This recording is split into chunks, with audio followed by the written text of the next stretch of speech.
All right, here we go in three, two, one. Folks, what is up, and welcome back to the Vol Talk podcast.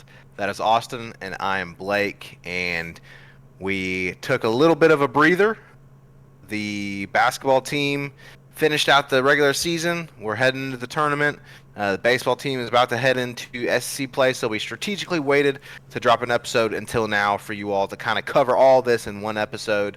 And so we got a lot on the docket, Austin. We're going to be talking about kind of the end of the season, the regular season for the basketball team.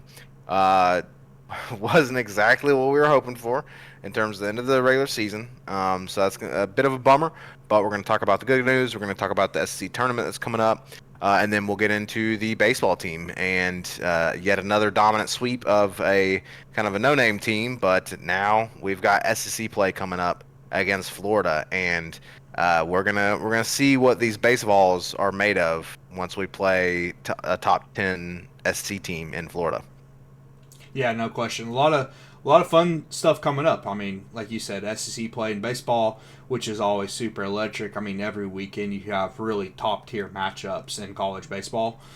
So again, and I'm gonna keep pushing baseball because I've become such a huge baseball fan. Like I'm watching all the midweek games. I'm watching pretty much every game I can get my hands on. Pretty much every game they got, and I'm gonna push it to people, man. It's electric, especially this team, dude. If like, don't think about baseball in terms of like MLB, where it's gonna be like tough pitching matchups, where it's like 3-2 ball games.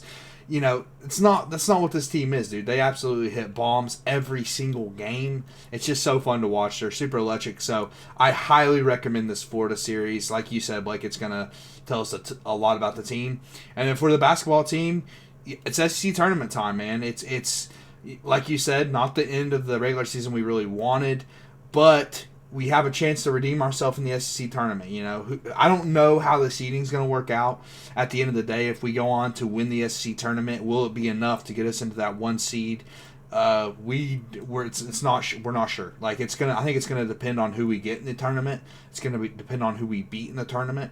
If those are quad one wins, high end quad one wins, especially against like Auburn. If we get a chance to redeem ourselves against Auburn and put that on our resume, I think that could really help. So I don't think it's out of the question, but we're gonna have to show up in this SC tournament in a big way. Yeah, it's going to be absolutely massive to, like you said, try to, see if we can claw our way back into a one seed. The AP poll voters didn't help us out.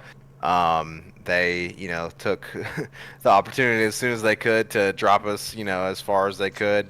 And so, yeah, honestly, it's going to be tough. We're on the outside looking in terms of a one seed.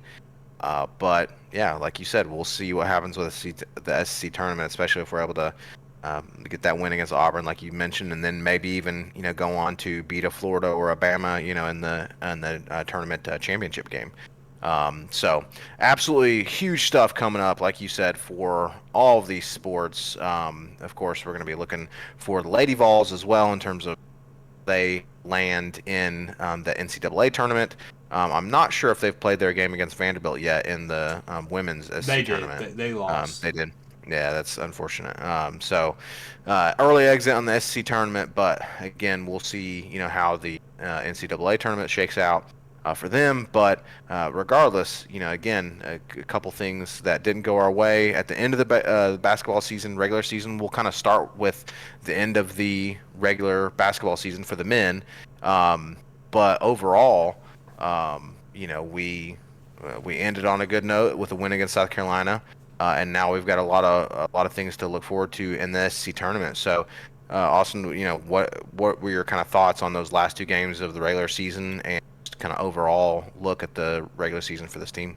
I'll start with the bad end with the good. Obviously, the Ole Miss game. I mean, we talked about it, man. It was a game we had circled because it was like it's a tough team on the road. It felt like kind of like a trap game, a traditional trap game, if you will. I'm not exactly sure if we were in the driver's seat for one seat. It definitely seemed that way. It seemed that way. That was kind of a lot of analyst prediction. If we won out in the regular season and at least didn't just get completely walloped in the SEC tournament, then we would be looking at a one seed. Fortunately, it didn't happen, man. It was another brutal loss, dude. I mean, this team has played a lot of close games. Some went our way, some didn't. This is one of the ones that didn't. Um, Igor got a lot of flack at the end of that game. He took the last shot, and it looked like a good look. But I will remind people, the people that just look at that last shot, which again, it did look like a good look, although it didn't look like he had full control over the ball. We're never in that position though without Igor. He hit that massive 4-point play to tie it up in that Ole Miss game to even give us an opportunity to win that game.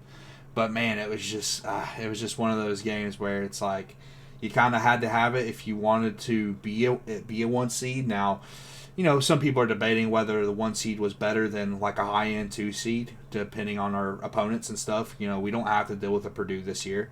Now, if we end up in Duke's bracket, then we have to deal with Cooper Flagg, which is he's a more skilled big man, and we've clearly struggled with big men. I mean, that was really the story in that Ole Miss game, dude. Okpara got absolutely bullied in the paint that game, man. Brakefield, I don't even think he's a starter for Ole Miss, or at least he didn't start that game. He just destroyed Okpara down the stretch, man. He had an offensive rebound at some point over 3 Vols. Absolutely terrible. I think that's where a lot of people are with this team, man. It's just up and down, right? It's been an up and down season. A lot of good, some bad. Now, to give them credit, it was an SEC schedule, and it was, I mean, probably the hardest schedule in our history of our program, dude. I mean, that's how good the SEC has been this year. It was projected to be that good, and it lived up to the projection, right? I mean, the conference was fantastic out of conference, just destroyed everyone out of conference, really. And then, they looked really good in conference play, and so it's unfortunate, but the team hasn't shown a level of consistency that we've been asking for all season long.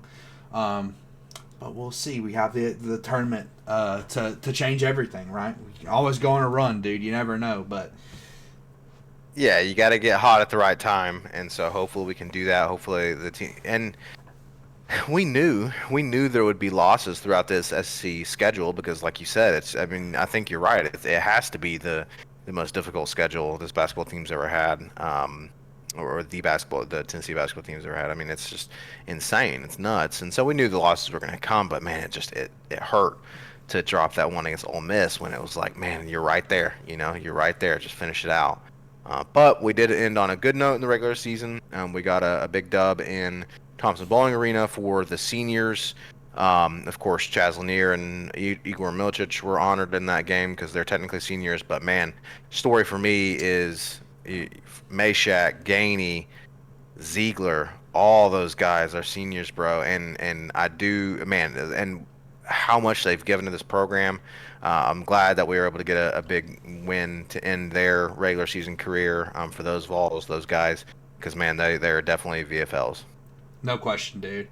Awesome individuals too, just great people, great representations of Tennessee, and it's going to be sad to see him go, dude. I mean, like Zakai is like there's a young generation of Vol fans that are going to remember Zakai Ziegler as like the reason they got into Vol basketball, a lot like Chris Lofton for some folks, and just a lot of similarities between Chris Lofton and Zakai as well. Maybe not as much similarities in their game as much as just kind of the aura they have. Like they're both undersized, but just like great heart. They just came out with that Chris Lofton documentary, the 30 for 30. I'm hoping to maybe do a little review of that. I haven't watched it yet, but I have seen clips. It looks really good. But I mean, Zakai, I wouldn't be surprised if all of Zakai ended up having something similar, some kind of documentary happening. Actually, I think somebody maybe teased a Zakai documentary. He deserves it, dude. I mean, just gave his all every single year for Tennessee. Just a great dude. And it's also very fitting that on senior night, which is really, let's be honest, it was about those guys. It was about Zakai. It was about Meshack. It wasn't a very tough opponent. It was South Carolina. We were going to take care of South Carolina pretty much no matter what. They're one of the worst teams in the SEC. Zakai took 2 shots, man. Like, just, I mean, that just says so much about that guy, right? Like, he could have, I don't think anyone would have blamed him. I don't think Rick Barnes would have blamed him. I don't think any fans would have blamed him if he ended up jacking up 25 shots. But he didn't. He took 2 shots. I mean, it was the most Kai Ziegler game ever. You play insanely good defense, you distribute, you run the offense, and you have an impact on the game. You made an impact throughout the game, but it was in the most unselfish way possible. It was a perfect ending to his, even though, we have the tournament, perfect ending to his Tennessee career in Thompson Bowling Arena. Says so much about the guy. And of course, Meshack, dude. I mean, Meshack just had the legendary shot against Alabama. I mean, it's like, even though he didn't have like an insane performance throughout that whole game offensively, it's a lot like the Jalen Hyatt performance in 2022. It's like one of those things that's like, okay, we're going to look back on, even if this team doesn't go on to win a championship, we're going to look back on that game and that shot and that last final 2 minutes of that game and the impact that he had and be like, wow, I mean, that's just a legendary moment. And then Gainey, dude, he really goes unrecognized. Like, he has been fine with coming off the bench. That's one thing. Like, he doesn't get credit for that. He could have hit the portal 3 years ago, 2 years ago, Absolutely. and went and started at most programs, right? Like, really good programs. He could have been a starter, but he trusted Rick Barnes, and he stayed here, and he had a great career, man. And it's not over yet. I mean, this team could, like, think about it. This team could go on to win a championship, and think about what that would mean for guys like Gainey and Meshack and Ziegler, like, being the guys that led this team to a potential championship or a Final Four appearance. Like, that's still on the table, so just great careers, great dudes, and VFLs. Yeah, awesome win to send them out, and you're absolutely right about everything you said. I agree with everything. Gainey, underappreciated, but man, what a career he's had, and I think you touched on a great point, which is something I was going to say is that it speaks to Rick Barnes and just how it's funny, right? There's a great quote in Remember the Titans, where Julius says to, he says, attitude reflects leadership, Captain, right? And I think the attitude of those guys reflects leadership of Rick Barnes. Because like you said, they all have heart. They left. They could have hit the portal or whatever. Sakai, just an insane heart. Meshack, just a great dude. And same with Gainey, and like you said, he's coming off the bench his whole career, but he's sticking with it, and I think that's reflective of the leadership of Rick Barnes and the fact that these guys want to be loyal to him and they trust him not just as a coach but as a father figure, as a just as a mentor, and just a great dude.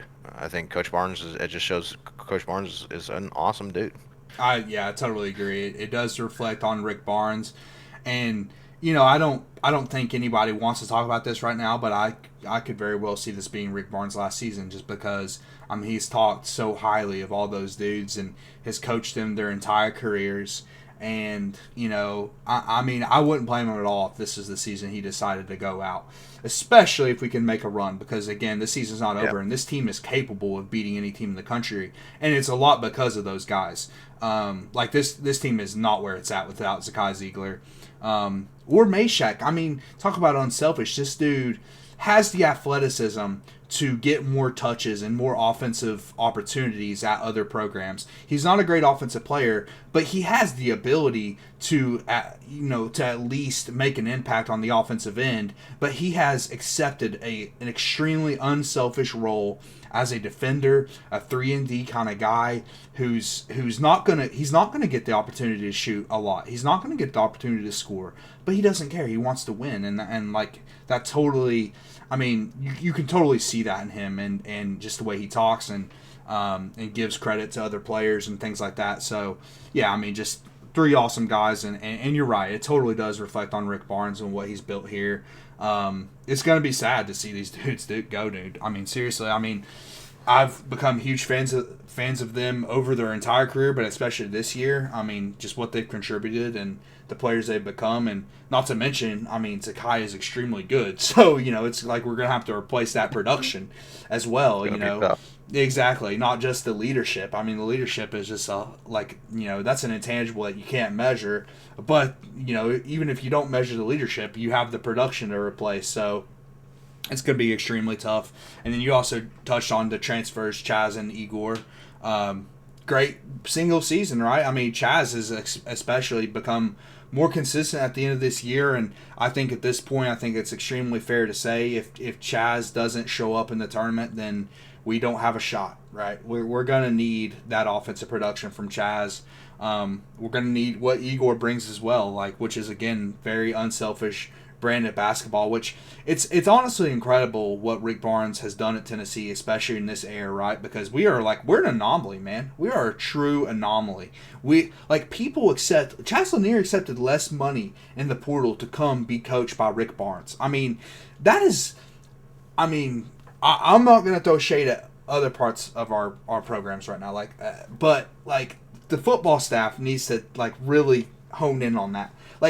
Players, these young athletes, not everyone's the same. Some dudes will accept less money to come play for a specific coach. That's on the table. I mean, Rick Barnes has shown that time and time again, and not to mention just the culture of unselfish brand of basketball that he's created, yep. Dude. It's incredible. And I really feel like Heupel and the staff needs to take notes. And I get there's a lot more money in football, and there's a lot more competition in recruiting, I'd have to guess, and it's tough. But listen, if you are the right coach, a player will want to come play for you, man. At the end of the day, he will want to come play for you for less money than somewhere else. So yeah, man. Shout out to the seniors and great end to their career. Yeah, you're absolutely right about all that. It's definitely possible for a player to still value the coaching and the other factors other than the money. Obviously the money's got to be there nowadays, but these some players value other things as well, and so Rick Barnes has done a great job of that, especially with those three guys. And so really all the seniors, we keep talking about Meshack and Gainey and Ziegler, but even Milicic and Lanier, everyone, we appreciate their contributions. But again, good end of the season, right? We got the win against South Carolina to end their careers in Thompson Bowling Arena, like you mentioned.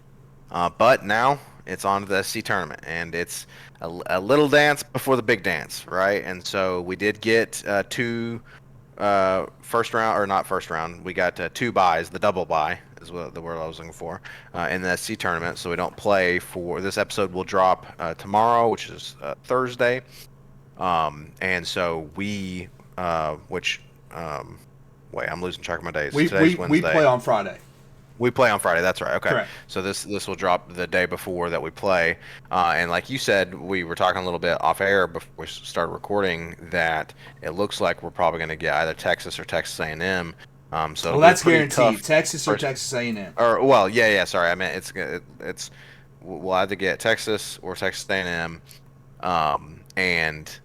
And that's going to be a tough matchup. We were able to beat Texas A&M at their place. We were able to beat Texas this year. And so I like our chances at Texas. I like our chances in that game, but it's a SEC tournament, so it's still going to be tough. It's going to be extremely tough because both those games, if you remember, those are two super gritty games. Very gritty. They were close. That's kind of the story of Tennessee basketball this season: winning close games, finding a way to win close games, and then finding a way to lose other close games. So. Trying to look here. So the Texas game, that was a 4-point win, and then A&M that ended up being an 8-point win. But remember, we had to come back in that game. We were down without Chaz Lanier's contribution. We wouldn't have won that game.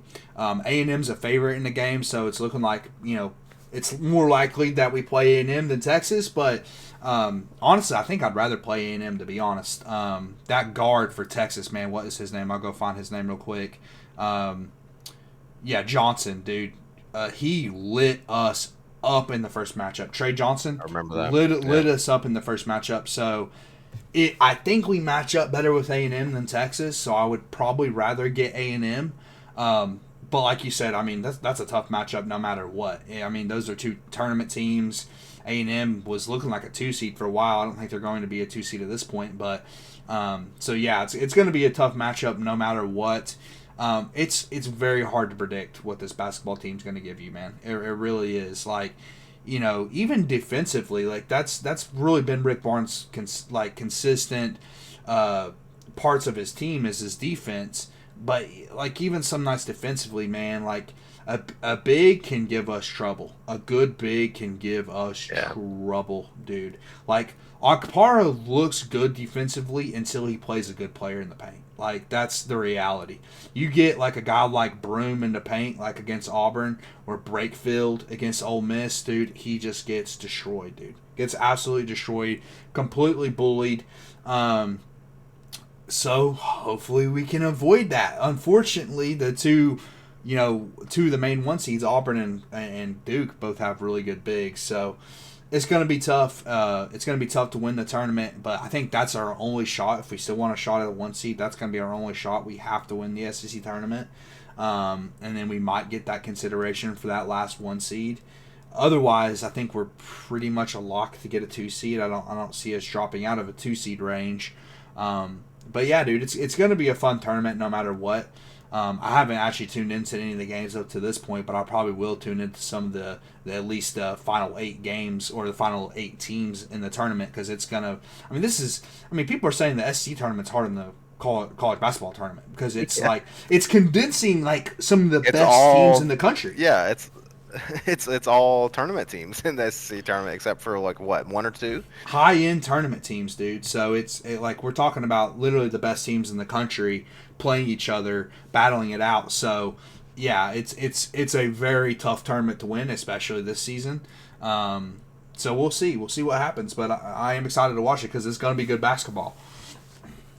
Yeah, it's going to be good basketball, and like you said, it's going to be an opportunity for us to claw back into that 1 seed conversation, maybe, especially if everyone who we expect to win wins, right? So, okay, if we play Texas A&M, that'll be another decent, win for us. And then if we go on to play Auburn, and if we can get revenge against Auburn site, that'll be huge for our resume. Huge. And then if we go on to win, and be again either a Florida or an Alabama, then because they are both ranked ahead of us now again, and so that could be that would be huge. And honestly, if we do go on to win the SC tournament and play, those again expected teams, then I think we're in the conversation. Is it enough? I don't know. Yeah, we should be in the conversation. Is it enough? I don't know, because we've talked about this. We're not sure how much they weigh the conference tournaments, right? But it should put us back in at least in the conversation for sure. I think it's going to be some fun basketball. It is, dude, and I think we need to root for the tougher teams, because like that's gonna boost our resume. Like we don't want Auburn to get bounced because if we beat Auburn, then I think we're 100% back in that conversation.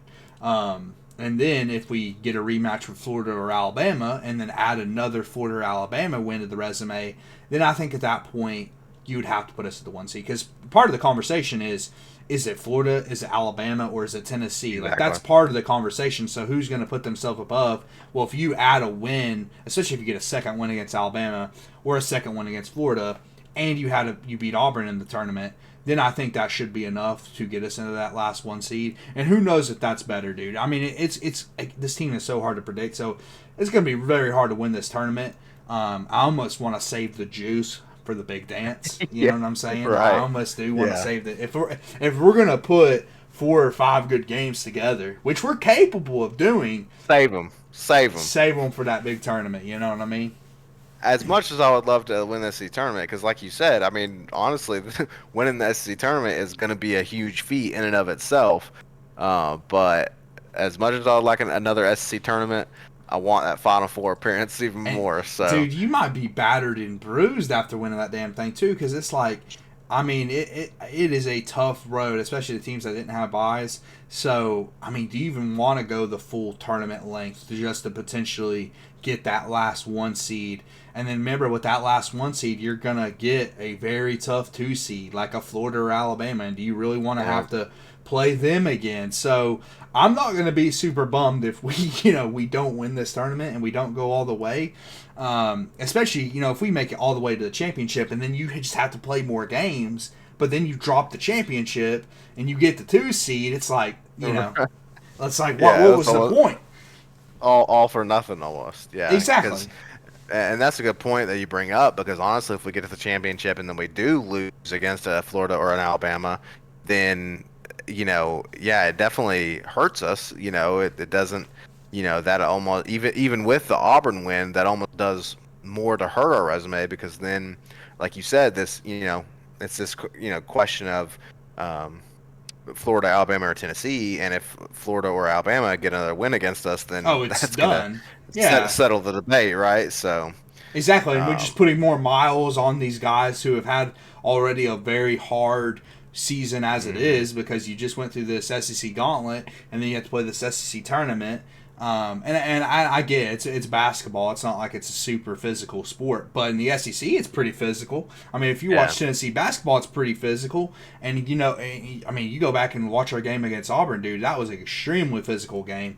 So to go through all that and then be expected to go play the scrap, we're going to get such a scrappy 15 seed or 16 seed. It's going to be the most scrappy team. It's going to be the Cinderella. Exactly, dude. Like, it's just going to happen. So, yeah, man. We'll see how it all plays out. But I think we can all agree, even though it is fun to win the SEC tournament, we want to see more success in the big tournament. We want a Final Four, dude. That's what this fan base wants. That's what this fan base is yearning for so bad, is just a Final Four appearance.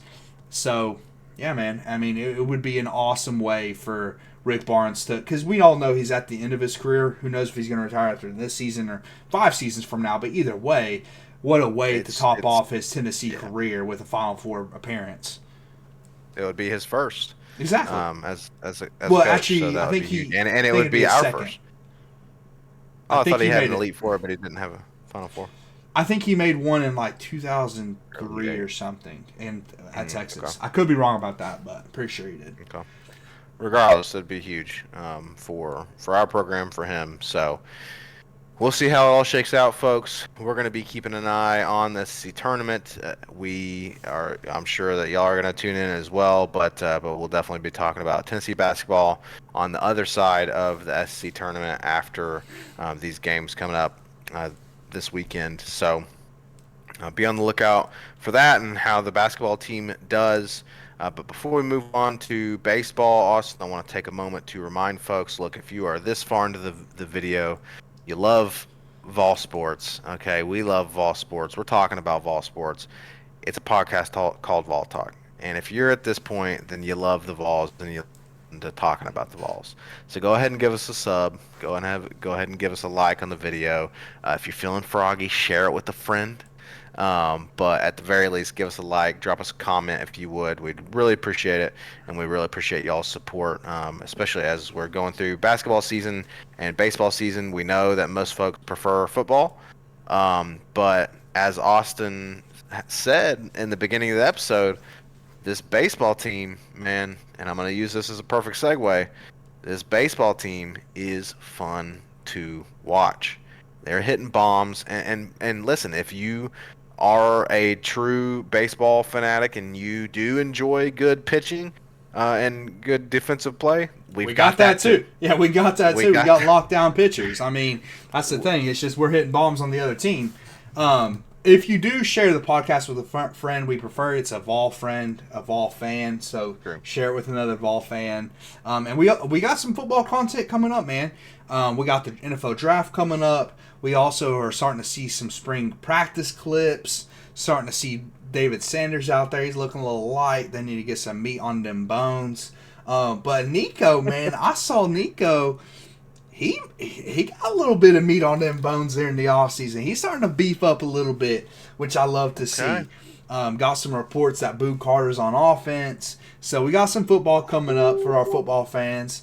And we're excited about it. Although I maybe called out the coaching staff earlier about some recruiting, but anyway, it's all good.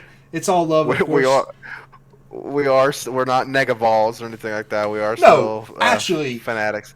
speaking of baseball and Negavols, I'm so sick of Tennessee fans on Twitter complaining about us not being number one. Shut the hell up, dude. It doesn't matter.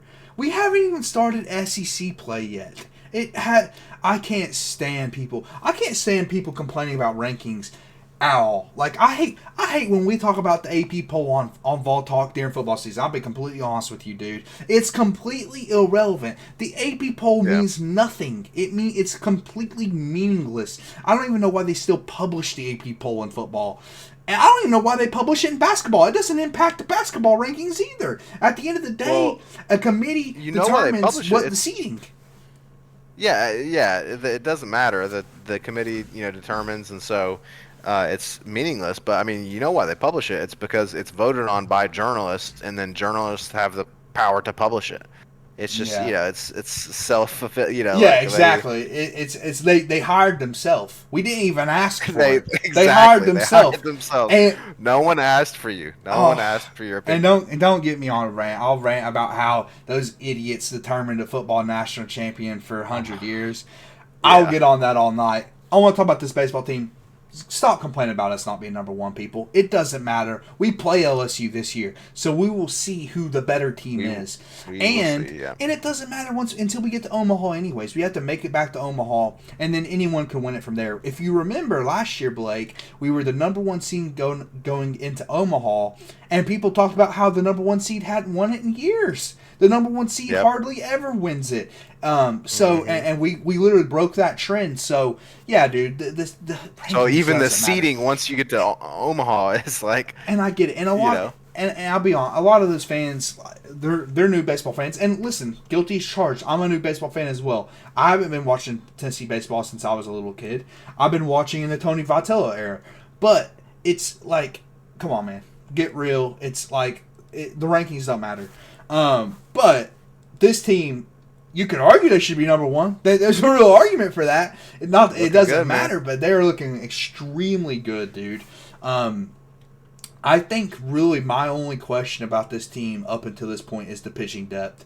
The pitching depth isn't crazy. We don't have a solidified Sunday starter. Now, our Friday and Saturday starters are locked. Liam Doyle, Marcus Phillips, those are our guys. And Liam Doyle is the number one rated college prospect right now in the MLB draft, dude. I mean, I'm actually, I'm not even joking. I'm getting goosebumps talking about it. I absolutely love this freaking baseball team, dude. They are so good. And, like, getting that guy, I mean, this is like a Dalton Connect level transfer, a Jermod McCoy level transfer into this program. Like, he was good, but I don't think he was rated this highly as a transfer. Like, I don't think he was rated the number one transfer last season. And he has become the best pitcher in college baseball. It's absurd, man, what this coaching staff has done. Yeah, the staff is just tapping into that potential, and that which is what Exactly. you love to see. You wanna see them not only recruit but then also develop that potential. That's exactly right, dude. That's because Tony Vitello said something interesting. Like I said, I'm addicted, dude. I watch all his press conferences, and it's nice because you get so much baseball content. I've always been jealous of baseball and basketball fans because they get so much content. Like football, you get like you have Monday night football, Thursday night football, and things like that. But really, you get 2 days of football. Like baseball, dude, we got 4 games a week. It's fantastic. So that means 4 press conferences a week. And Tony Vitello said the other day, he said they just now started recruiting like they want to, dude. That's insane. You have a ring, brother. That's You wild. brought a Yeah, ring to Tennessee, and he's saying yeah. this is the first class that they feel like this is. And dude, you're seeing it. I mean, you're seeing freshmen all over the roster kill it, dude. Levi Clark is hitting like 540. It's ridiculous, man. We have several freshmen starting. Abernathy, he's a freshman. He's really quick. He looks really good. Manny, he's looking really good. He's a freshman hitting bombs. I mean, dude, the strength and conditioning staff is ridiculous, man. Liam Doyle, first of all, his speed last year was like 96 was his top speed. Now he's up to 98. And then look at the batting, dude. I mean, just it's nuts, man. Like transfers coming in that were, again, there's a reason they target them in the transfer portal, but the development at Tennessee is just nuts, man. It's the talent accumulation, but it's also the development. Like Andrew Fisher. Andrew Fisher was a great player coming out of the portal, out of Ole Miss, but he just was taken to a whole nother level under this coaching staff. And yeah, man, and Tony Vitello is so awesome, dude. He always gives credit to the other coaches, like constantly. He's never taking credit for himself. But like he's leading this shit, man. I mean, and he deserves so much credit. It's 17-0, best start in Tennessee baseball history. Literally the best start to the regular season in Tennessee baseball history. I can go on and on, man. I didn't expect to get this excited about it, but I'm seriously amped up. I'm wearing my national championship shirt that my wife Callie got me recently. I'm amped up about this baseball team, dude. It is a fun team to watch. For good reason, man. I mean, that was, we ended up here from my perfect segue, talking about folks sharing the video and talking, and then all of a sudden we're talking about the baseball team winning, and I said, there's a lot to be excited about with this baseball team, and you laid out every reason to be excited, folks. Listen, if someone is listening to this point and they haven't watched Tennessee baseball, but they said, you know what, I'm gonna keep listening to Vol Talk because I'm a loyal fan of Vol Talk, right? We know we have two of you, right? So if one of you two loyal fans kept listening, even though you're not a baseball watcher, if you don't want to watch after everything Austin just laid out, then I don't know what's wrong with you, because everything Austin just laid out is hitting the nail on the head. This is an electric baseball team. It's an electric coaching staff, and it's fun stuff to watch. And really, at the end of the day, it's still early, but we're looking poised to make a crack at Omaha yet again this season, which would be absolutely massive. But it all starts with SEC play, and we're going to learn a lot more about this team with SEC play, which is coming up on Friday. So tomorrow, this episode will be airing on Thursday. So tomorrow, we're going to be starting SEC play against Florida. Real quick, before we get into that preview against Florida, Austin, I do want to say, just real quick, free our boy Alberto, okay? Free Alberto. Alberto Suno, he's being done dirty by the courts, okay? Pavia from Vanderbilt, the same case applied to him, and he got freed. And our boy Asuna has not been freed, and it's an absolute travesty. So free Alberto. I agree. It's complete inconsistency from the NCAA.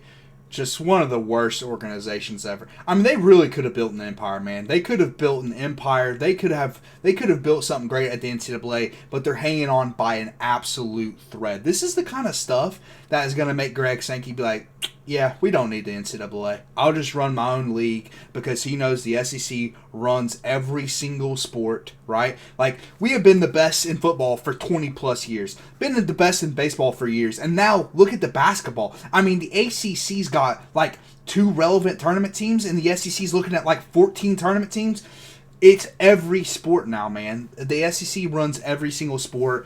And so why not go make your own league when you have the NCAA doing things like this that they're doing to our baseball player? It makes absolutely no sense why Alberto doesn't have eligibility when the Diego Pavia case literally just happened after this football season and he got his eligibility. It's literally the exact same case. I mean, it's junior college kid, and the NCAA ruled that junior college, basically, it doesn't count towards your eligibility. And listen, if you ask me, do I necessarily agree with that? I don't know if I do. But if you Diego Pavia, exactly, it's about the consistency, dude. If you rule Diego Pavia has eligibility, then Alberto should have eligibility to play. And it's totally not fair. And you know what's most messed up about it, dude, is that he consulted the NCAA and was led astray. That's the problem. He was given information that led him to believe that he would be given eligibility, and then they didn't, which is completely effed up, dude. It's classic NCAA overstepping And that's what they've done for so long. And they do nothing to benefit any of this sports, dude. They've done nothing to benefit. They've done nothing to benefit baseball. In fact, they've screwed baseball for years, dude. You only have like a currently right now until they changed it, until they went on their PR tour that I've talked about on Ball Talk so much. Baseball only had 11 scholarships, dude. You couldn't even fill out a team. You couldn't even literally fill out a team of baseball players of full scholarships until literally they changed it like a year ago. And I don't know if it's actually even taken into effect yet. They had like 11 and a half scholarships for baseball, man. Like, that's not helping the sport of baseball, dude. That's not helping the sport of baseball get more exposure, get more eyeballs. It's not helping it at all. It's literally helping yourself. And then what have they did to football? They have literally made football a complete crap show in the implementation of NIL, which affects all sports, and the transfer portal and everything, dude. It's just, the NCAA is a complete mess. And just like, if you're going to rule Diego Pavia should have eligibility, then Alberto should have eligibility. And that's really the bottom line, dude. That is the bottom line. It's as simple as that. I mean, again, I've drawn this parallel a couple times. I think on a couple of recordings, a couple of podcast episodes of. It's like you said. It's classic NCAA. The inconsistency. We were just talking about Vols basketball. Classic case in basketball with Bruce Pearl when he got his show cause penalty. He committed a minor recruiting infraction, and then he was not truthful about it after the fact. Okay, and that was his major issue, was the lying or whatever. But then he admitted to it, he owned up to it, and Tennessee imposed penalties on its own coach. But then the NCAA handed him a 3-year show cause. But then, like a year later or whatever it was, Frank, I forget Frank something at Missouri, I don't remember his name, had pretty much the exact same situation with a more serious recruiting infraction. So it was a more serious recruiting infraction, and he was not forthcoming with the truth at first, and then finally the truth came out, and he was exposed and all this, and they handed him a 5-game suspension.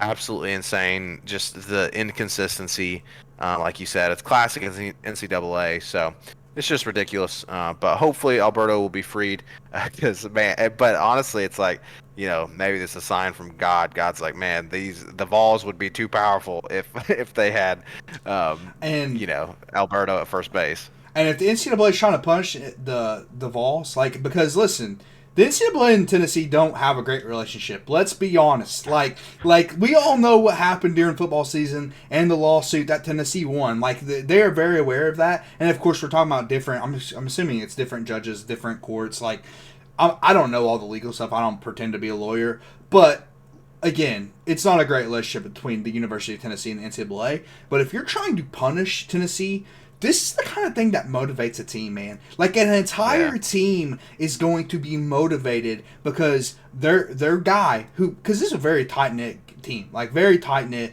Like, that's the culture that Tony Vitello has created. That's the kind of thing that's going to motivate them, dude. Like, I see all of our players like Nate Sneed posting on Twitter and things like that. Former Vols, Christian Moore posting, Drew Beam posting on Twitter about free Alberto. Like, it's a mistake. If you're trying to punish Tennessee, it's a mistake, because it's going to completely backfire, dude. Completely. Like, you're giving the defending national champions with the best coach in college baseball motivation, with literally the best pitcher in the country, best freshman in the country, best lineup overall in the country, and you're adding motivation to that?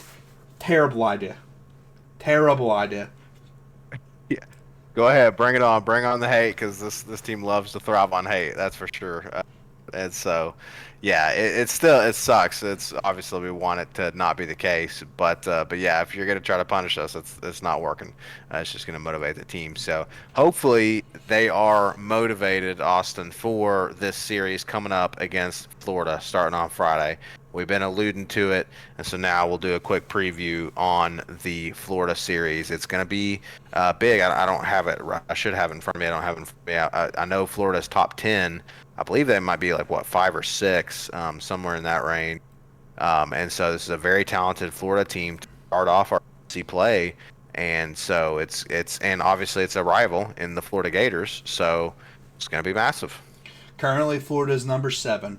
They just had a 7. midweek game against Florida State. There's 2 undefeated teams remaining, Florida State and Tennessee, and we all know the story there, right? Like, played in Omaha. You had the did he swing, did he not swing, Blake Burke. Great story there. Florida State fans hate Tennessee. And then, of course, you also go back to the 98 championship. It's whatever. We own Florida State. But Florida beat Florida State to make us the only undefeated team remaining in college baseball in the midweek. And now we're playing Florida, who's number 7, but Florida State's ahead of them, so they're definitely going to jump Florida State at some point. So yeah, dude, extremely tough series, dude. I mean, it's SEC play. Now listen, this team has been so dominant and so good, such good pitching, such good lineup, such good defensive play that you're not going to just see this team completely collapse in SEC play. But the competition's going to ramp up big time because we did not have a lot of tough out-of-conference competition. We did play in that Houston Astros tournament and won that pretty handedly against some really good, really good teams. But, you know, it's nothing like the SEC in baseball. SEC in baseball, I mean, if you look at the top 10, I think we have 4 teams in the top 10 off the top of my head. The top 4, if I'm not mistaken. Yeah, well, we have 1 through 3, and then actually no, we have Georgia at 5 as well. So 4 out of 5 in the top 5, which is just ridiculous. I mean, you could just end it there. If nobody else is in the top 25, you just end it there. 4 out of 5 teams in the top 5, but then you have Florida at number 7, which is going to be bumped up above Florida State. So really, you have 5 out of the top 6 teams in one conference. This is absolutely ridiculous, man. But dude, it's a huge series against Florida. It's at home. It's going to be extremely electric. There's already been some really good crowds this year at Lindsey Nelson, but it's gonna be a whole nother level this weekend, right? I mean, like you're competing with the Wi-Fi. We'll cut that out. Anyway, so or maybe we'll leave it in. Little Brucey appearance, little barking. Yeah, a little Brucey appearance. It's all good. Anyways, you're competing with the SEC basketball tournament this weekend, but I mean, I do think there's enough baseball fans, especially after last year, defending national champions, first SEC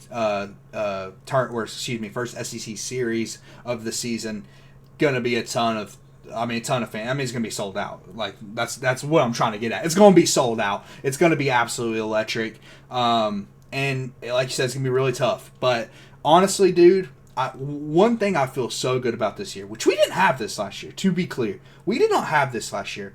We have an ace. Like a guy who you can pretty much chalk up Friday nights as a win. Like, that's how good I feel about Liam Doyle right now, dude. That's the kind of stuff he's bringing. And if you can just chalk up one game as a win in a series, like, we had some good pitching last year. Like, Drew Beam was really good. Like, he was our ace last year, even though he started on Saturdays.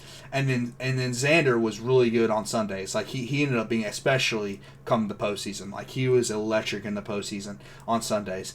But, like, we haven't had a guy like Liam Doyle. Like, this guy's on like Chase Dolander level. That's really the only comparison I have under Vitello. Because Chase Burns, he didn't even start, and of course he's a traitor because he left. But yeah, dude. I mean, Liam Doyle. Like I say, you can pretty much count Friday as a win. Now that could backfire. If that backfires this weekend, I apologize. Yeah. I will never say that again. But that's how good I feel about Liam Doyle, man. Like, I think Friday nights are going to be a win, and then it's going to really come down to, okay, Marcus Phillips has been good, but once competition ramps up, I don't know. I think he's still a little bit of a question mark, even though he's kind of been locked in as that Saturday starter. And then Sundays are where it can get dicey, I think. Sundays are... we have a good staff. Like, we have some good guys on the staff, but it's, you know, Sunday we don't have like a solidified, okay, this is our guy. This is the guy we're going to start every Sunday. But we'll see. We'll see this weekend. Like, because like you said, you know, even though we've looked incredible up to this point, we've looked like the best team in the country, only undefeated team in the country. The SEC play is going to determine, okay, we're great. We're looking like we're on Omaha projection, but can this team do the unthinkable, right? A back-to-back national champion, like, kind of team, which right now we're on that path. We are on that path. Now, again, we've said this a lot on Vol Talk. Winning a championship in baseball. It may be the hardest sport to win a championship in. It's all college sports really are difficult to win a national championship, but baseball is definitely up there as one of the most difficult. So it's going to be really tough, dude. But this team, I mean, the ceiling is definitely national championship for this team, which is insane because we just won one last year. Doesn't it feel good to finally be back? I mean, that's where Tennessee sports should be, is in that conversation, right? And that's where we've wanted to be. And boom, Tony Vitello has delivered in baseball, being in that conversation and being, having that ceiling up. Dude. Hey, it's a national championship. That this team can win. And so, yeah, and this Florida series, hopefully you didn't jinx Friday. But if we can get that first game win and, go into the Saturday and Sunday game up, I like our chances to win the series. But we're going to know a lot more about this team after this weekend, after this Florida series. It's going to, like you said, it's going to be a tough game. But the crowd, I want to call out specifically, they're doing some renovations to Lindsey Nelson Stadium, adding more seating. And so that's absolutely awesome to see, including adding a new student section. And so, that bad boy, that student section is going to be pumping this weekend. And so it should be an awesome time to be a Vol baseball fan, just starting SEC play. I mean, it's going to be fun to watch. Well, think about it, dude. I mean, if what Tony Vitello said is true, that they haven't been happy with the recruiting up to this point. That's insane to say, brother. You have Ben Joyce throwing 105 during spring training for the Angels. You have Christian Moore literally looking like he'll probably be called up next year for the Angels because he's been so good. Like he's put out insane MLB talent already, but he's saying the talent hasn't been good enough for him yet. Like that's, dude. I mean, we could I don't know what the equivalent is to baseball because again, I'm guilty as charged. I'm a new college baseball fan, but I am a fan now. Like I'm a fan boy, and I'm watching all the games. I don't know what the last true dynasty was, but you could be looking at like a true dynasty. And you say that's what Tennessee sports is about. I agree, but how many true dynasties have we had? I mean, we're looking at Pat Summitt and Robert Nealand. I mean, those are the only coaches that have led true dynasties. I think that's completely fair to say. Like Philip Former was on the cusp, but he was on the cusp, but he didn't get over the hump in terms of championships and stuff like that. Exactly, and he I think he was missing. I think he had the recruiting, but he was missing some of the X's and O's. Like he relied heavily on his coordinators, so it was one of those things where he just never got over the hump to make a true dynasty. Like not winning a national championship with Peyton Manning, like that's pretty inexcusable. But not to deface the great Phil Former, but come on, I mean it's Peyton effing Manning. You should have won a national championship with the great Peyton Manning. So like it's really not like it's an outlier, dude. It's not the norm. It is the norm to be top top tier, one of the best programs in the country for Tennessee sports, especially in football and women's basketball. But it's not the norm to have a dynasty. I mean, those come around once in a generation, dude. And Tony Vitello has a chance to do that, man. He is on the cusp of doing that. Now, one thing that has helped us is that our coaching staff hasn't been poached, right? Our God, what is his name? Our third base coach. I'm blanking on his name, but he's probably going to be a head coach.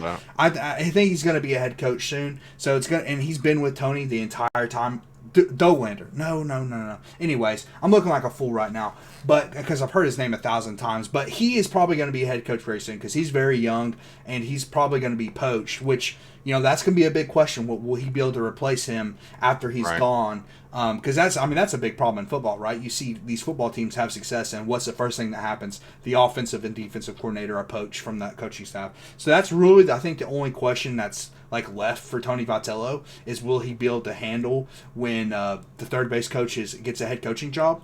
And I promise I'll have his name next time. I don't think anyone's watching at this point, anyways. I'm just rambling. So, but people anyway, are watching. They're there. But anyway, yeah, man. This team's again. I think right now going into the SEC play, how I feel is this team has a potential to. I mean, definitely Omaha. It has a potential to create a dynasty, dude. Like a true dynasty where you get multiple championships, all kinds of hardware. Like that's what we're looking at with Tony Vitello. So yeah, man. I mean, we have so much to be excited about with the baseball team. And again, if you haven't given Tennessee baseball a chance, watch this Florida series. It's going to be a really fun series. My prediction: we're going to win the series 2-1. I think we're going to win Friday and we're going to win Saturday. We're going to drop Sunday, but we'll win. We'll win the series 2-1. I think that was my prediction was going to be as well, was winning Friday and Saturday, and then dropping the Sunday game because the pitching drops off a little bit by Sunday, and it's just going to. I mean, Florida's such a talented team, and the SEC is such a deep conference that I don't know if we're going to have too many sweeps this year. Hope I'm wrong, but I don't think we're going to have too many sweeps. But I mean, you're hitting the Elander, nail on the Josh head. Elander, I was, third I base was coach. just, I was just, dang it. I should have said it first because I looked it up. I had it in front of me, dude. I was about to say Josh Elander. He was on the tip I, of my freaking tongue, man. yeah, I was thinking of Frank Anderson. Frank Anderson, Yeah, but that's Frank the pitching Anderson's not coach. young. He's the pitching coach, and he's huge too. I mean, Oh, massive. that like you said, he's got such great coaches around him. But you're absolutely right that he's on the cusp of being able to start a dynasty, and the thing is that's just it's not necessarily the norm at Tennessee, but it's not a dynasty is not the norm anywhere. You know what I mean? Like a dynasty is hard to come by. Exactly. Um, That's my and point. so, yeah, and Tony Vitello is on. He could end up being, Nick Saban level in terms of college baseball, right?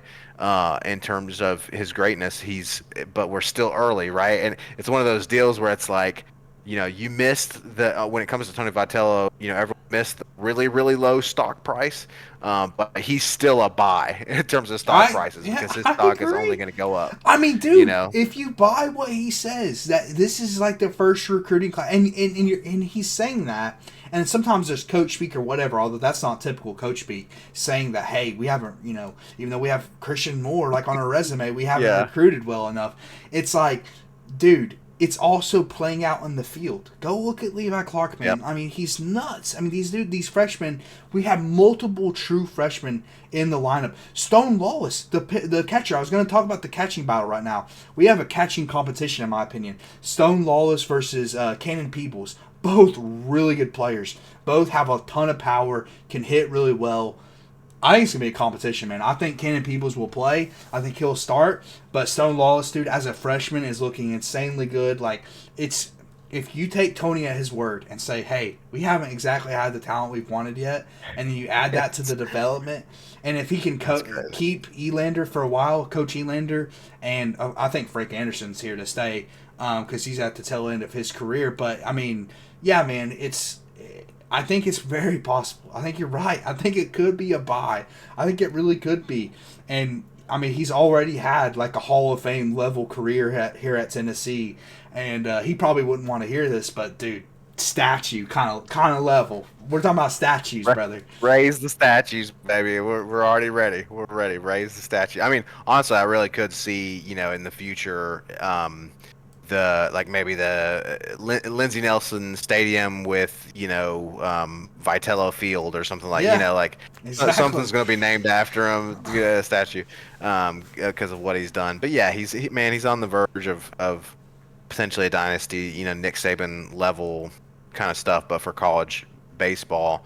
Again, we're not saying he's there yet, but he's looking like that, looking like he's trending in that Dude, direction. Nick Saban had one championship at one time. You know what I'm saying? Exactly. Like Exactly. at one point in time, Nick Saban Well, only had one national championship. exactly, and it was at LSU. So, Nick Saban. It was he started. Nick Saban. My point there is Nick Saban started too. So you never know. Could and Tony Vitello is looking like he's off to a hot start. With a potential back-to-back national championship.